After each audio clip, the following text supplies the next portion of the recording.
Imana iri mu ijuru ikamufata nk'umugabo kuko ibyo abantu batekereza si ibyo Imana itekereza.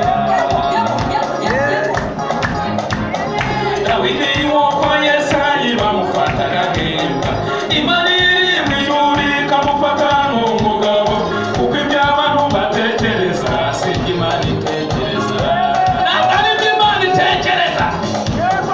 Mu gihe gicuye Imana igiye gukora ibitangaza, abavugaga yuko uriya azapfa ari imbwa nibo bagiye kujya bavuga baturiya n'umugabo. Bagiye kujya bavuga ko turi ba nyakubahwa, nyakubahwa kuko yabyemeye. Abavugaga yuko uriya azapfa ari imbwa nibo bagiye kujya bavuga baturiya n'umugabo. Nuko bagiye kujya bavuga Imana yatwibutse.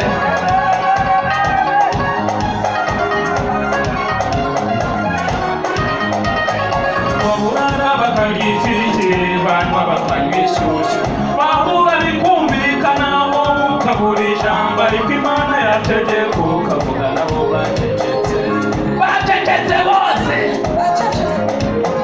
Baburara bakarya ifiriti banywa bakanywa inshyushyu, bavuga bikumvikana wowe ukabura ijambo ariko Imana yategeka ukavuga nabo bacecetse. Mu gihe gituye Imana igiye gukora ibitangaza, abavugaga yuko uriya azapfa ari imbwa nibo bagiye kujya bavuga baturiya n'umugabo. Bagiye kuvuga ngo turi abagabo nyabagabo.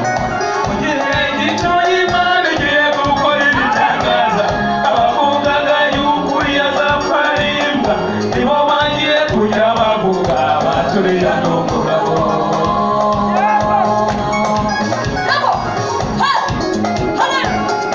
Nuko bagiye kujya bavuga Imana n'ibyivugo.